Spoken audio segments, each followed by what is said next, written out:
Yep, we're now recording. So I can't see on the base unit what is on my helmet cam, but I hope I've got it aligned okay. So let's go for a cycle ride. It's a hot day.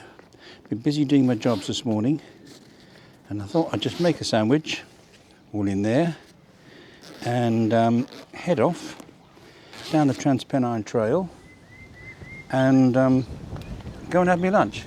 It's a lovely, warm, sunny day. It's a bit breezy, so it'll be interesting to see whether the little furry thing I've put on the lapel microphone stops the wind noise.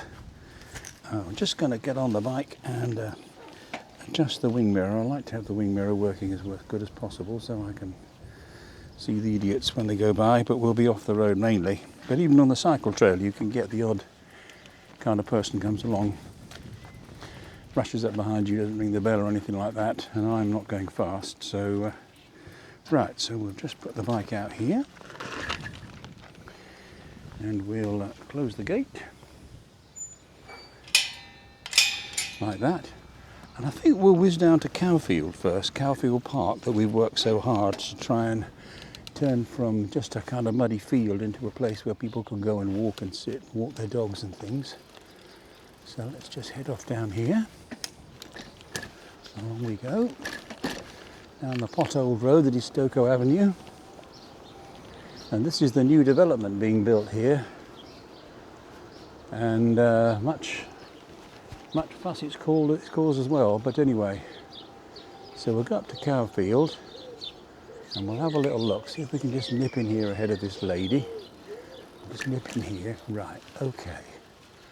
So we'll just go around here. Just going to go one run. So I'm using a little webcam thing and I'm going to make a video about Cowfield as I go. So that's the small children's playground. And this is the new path that Trafford Council found money to pay for. It's taken us 12 years of campaigning and things, but it's wonderful because without this path, Cowfield, except when the weather's been good for a while, it gets firm, can get quite muddy and difficult to go around.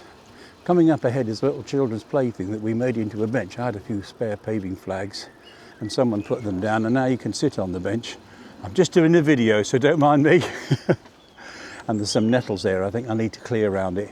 But it's made a bench for now, but we've managed to get, well, we got £1,500 from Manchester Airport Community Trust Fund, and then Seamons Rd Community Association matched that, so that we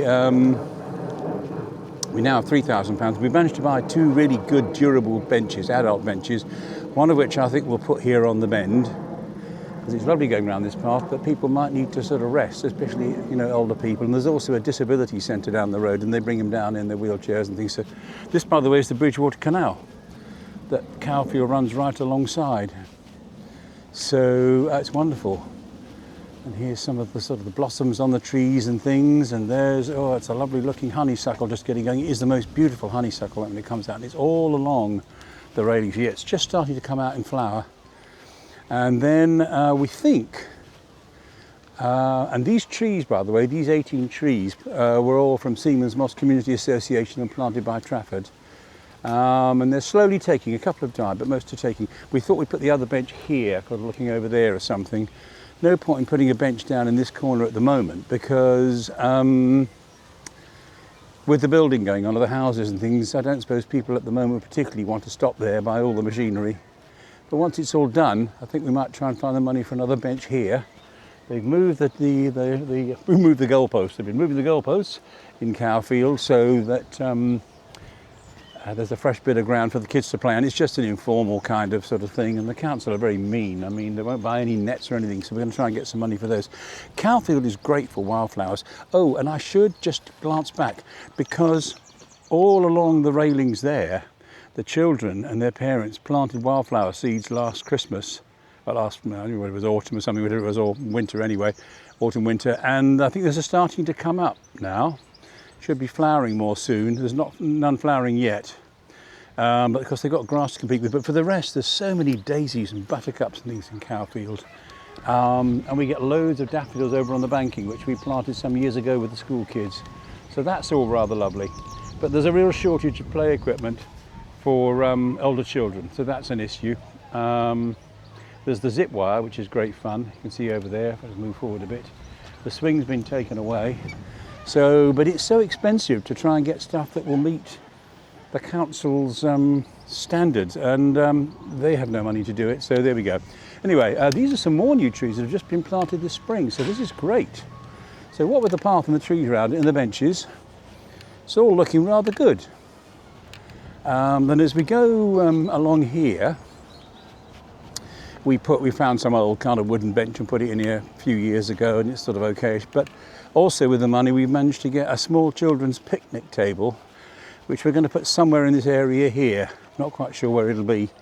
But anyway, I think it's all being installed around the middle of June, when I get back from being away in Dorset and things.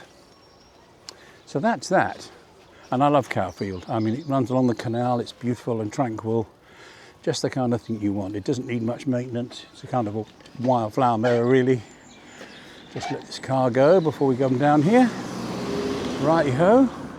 So let's get off onto the Trans Pennine Trail for our lunch, because we're really very close to it. I'm going to stop in a second and just check the base unit and make sure that the video is still recording okay. Don't want to do all of this waffle and find you've not recorded anything. So we'll just pull over in a sec by the house. Next door's has finally started to clear the dreadful house situation. And I actually just sprayed these fence panels this morning, so I'm rather pleased with myself there. They really needed it badly.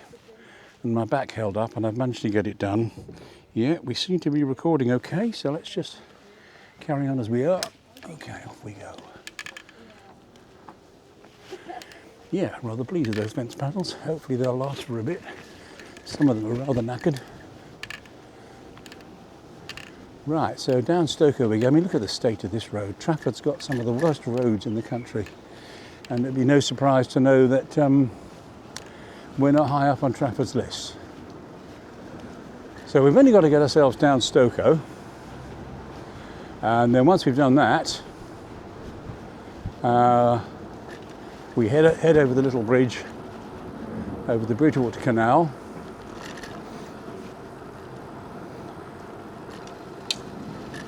So we'll whiz down here. All clear, let's go.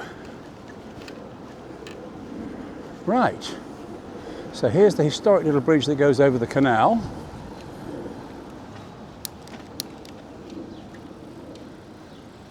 And where they finally put some sort of concrete things up to stop bigger vehicles going over, because big vehicles, especially in the age of sat-nav, would they'd try and go over this bridge, and then they'd damage the parapet and the bridge would be closed while it was all fixed, and it had to be fixed to kind of listed bridge standards, which meant the shops didn't get trade, people couldn't commute, all this kind of thing. So very annoying, really. Here we go, lights changing, off we go. Get the old bones working. Right, and as we cross the Bridgewater Canal, if I look to the right, you can go into Manchester on the Bridgewater Way there and go out towards Dunham, Massey, that way. Right, that's the old Bay Malton pub that we tried to save, but we couldn't save. It's now been turned into a residence after many years doing it up, but they've finally done it. This is the Rose Cottage site, which is another deserted site we're trying to save. Trafford want to put it in the plan as sites for gypsy travellers, but people aren't very keen because it could make a very nice cafe or something like that for people using the Bridgewater Way out of Manchester and then going on to places like the Trans Pennine Trail. So it ought to get a lot of trade, be nice and green, low CO2 emissions, active travel and all that. It'd be a really good thing to do.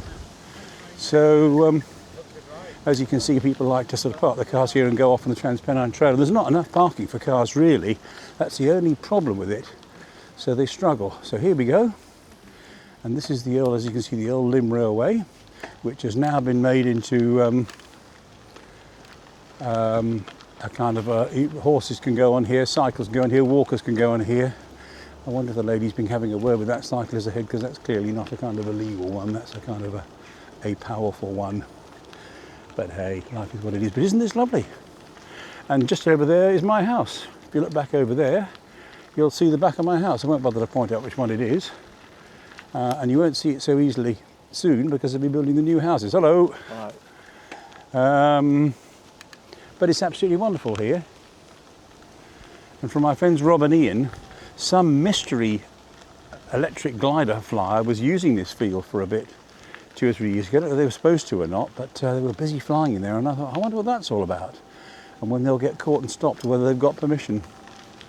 But all through COVID, when, you know, everyone was socially isolated, it was fantastic to come out on the Trans Pennine Trail and the Bridge waterway, you know, the canal, and take walks out into the countryside and look at the wildflowers in early, you know, spring and early summer. Absolutely lovely. I'm so lucky to have this. So I could do short walks where I'd come out just a little further on here, and then I would I'd cut through just a little wood here that kind of links the Trans Pennine Trail to the Bridge waterway. They've got all kind of keep out signs now because of ash dieback or something, but whether people pay attention, I don't know. Leave them there forever. But yeah, that's the little kind of wood you can go through or skirt along the edge of, and then you get back onto the Bridge waterway and you can sort of go from there. People must think I'm absolutely mad, waffling to myself as I cycle along, but hey, I am mad, so I might as well be mad and waffling to myself as I cycle along. And it's a beautiful day, absolutely beautiful, to be out in this landscape. And the reason I've got this electric bike is I had a serious back problem happen in summer 2025, and I wasn't sure whether I'd ever be able to walk any distance at all again. So I thought, well, you know, I can't not get out into my lovely landscapes. I love being out in these landscapes. So I'll get an electric bike, an electric folding one. And what a lovely thing it is, I have to say. It's fantastic. Meanwhile, not that I'll be quite like I was, but I'm getting on anyway. I'm 74 now.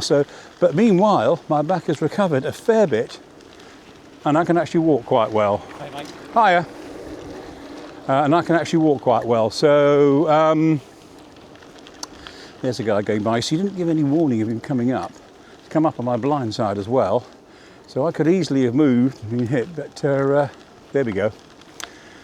It's where it is. I mean, this is the new problem, I suppose, when you start to get cycleways. There's a new kind of anarchy getting going. But anyway, not to worry. There's a pheasant in the field over there. Yeah, probably won't show up on this, but lots of horses in the fields over there. It's a really very pleasant place to live, having all this right in your doorstep. And in the other direction, as I said, when I was crossing over the canal on the bridge, if you go in the other direction, you can cycle all the way up into central Manchester, and then alternatively you can turn left onto the Worsley branch of the Bridgewater Canal and carry on a cycleway. And you only have to sort of come off the cycleway to go over the Manchester Ship Canal and go on a pavement. Then you're back on the cycleway, and I can take that all the way up to the Monton Trail, which is another wonderful railway line that's been turned into a cycleway. And from there, I can go all the way up to my partners in Walkden. It's quite amazing, really. Best part of an hour sort of cycling, but very easy because it's all flat. The Bridgewater Canal is a contour canal. It has no locks, and it follows the not the isobars, you know what I mean, the whatever they are. It follows the lie of the land, so it doesn't go up and down. So lots of people walking their dogs and things. Hello. And it's lovely, really, because it can get, you know, be a bit busy, sort of. Hello. Hello. Everyone's very friendly.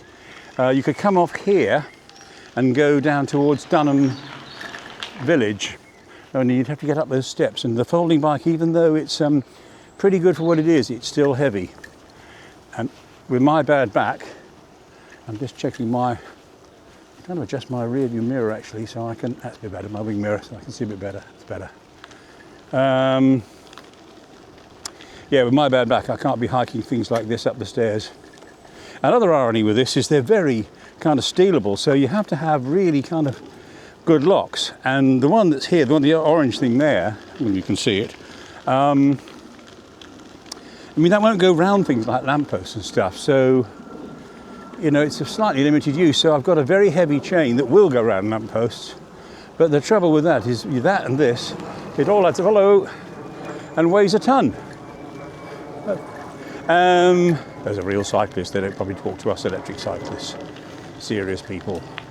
Can't see the point of cycling in a great big hurry and not taking in all this loveliness while you're going. But there we go.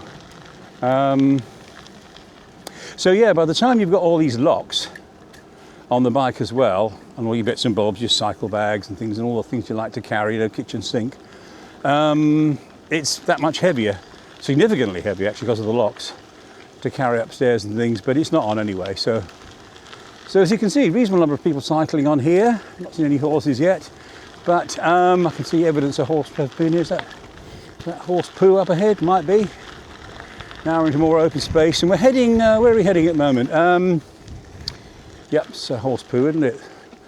Horses pass this way. Thank you, Tonto. Where are we heading now? We're heading sort of vaguely towards Limb. Yeah, lower limb. I mean lower limb as in the town, not as in part of your body. And somewhere along here, if someone hasn't taken it, there's a bench or two where I might sit down and have a sandwich. And then I could cycle on. Sometimes up ahead there's a pub called, I think it's a Rope and Anchor, isn't it? And I could stop there and just sort of buy a pint and have a pint with my lunch, but might make me a bit drowsy. But the thing is, this cycleway, I mean, I've taken it all the way out to Warrington. The very first time I rode this bike, I just kept going, and before I knew it, I was in Warrington. And the further you get from the Altrincham end where I am, the less busy it gets. And it's wonderful. You've just got it to yourself, and it's just wonderful serenity. And it's all flat, so all very easy, no great effort. Oh, I think I'm actually using minimum cycling assistance at the moment. Oh yeah, I'm using minimum. Let's go to max cycling assistance, a Trito. Oh my goodness, it's like a rocket ship. I've taken off. Wow. So it's been quite fine on minimum assistance as well, so I'm pleased about that. So here's the bench. Let's grab it. It's in the shade. Nobody here. Right, so off we get. Get the old creaking bones. Move the bike across. What a lovely spot to stop. No one in sight. We'll go around here and put the bike on the stand. And I will have treated myself to something or other, lemon and ginger cordial instead of just water in that bottle, so that's rather good. And see if we're still recording. We seem to be. Oh yeah, it's an 18-minute video. Can you actually see that? That's the base unit. You can't see the picture on the base unit. This is the DJI Osmo Nano I've just bought. You can't see the the image on the camera once you're recording, which is slightly frustrating, just in case you're not pointing very well, which I may find out I haven't been. But nevertheless, very useful. So we can do it all from there. So we'll plonk that on there. We'll get out the lovely sandwiches. Lovely jubbly. Get the lovely drink. Put that on the lovely bench. Take in the lovely view and the absolute serenity. It's absolutely beautiful. I mean, how lucky am I to live in a place like this? Really. Where I can go into town very easily and come out into the country very easily. I mean, really, to my model flying friends, you know, really, there must be a way if you can just get off this track, there must be a way you could sneak into a field and fly a little plane if it would just fold away and go on the bike. There's the food for thought. Right, okay, well, let's end this video. I'm trying to learn how to use this camera. I think I press this button, ends it. And then I'll do part 2 when we set off again. Meanwhile, I can recharge the camera a bit. Okay, bye for now.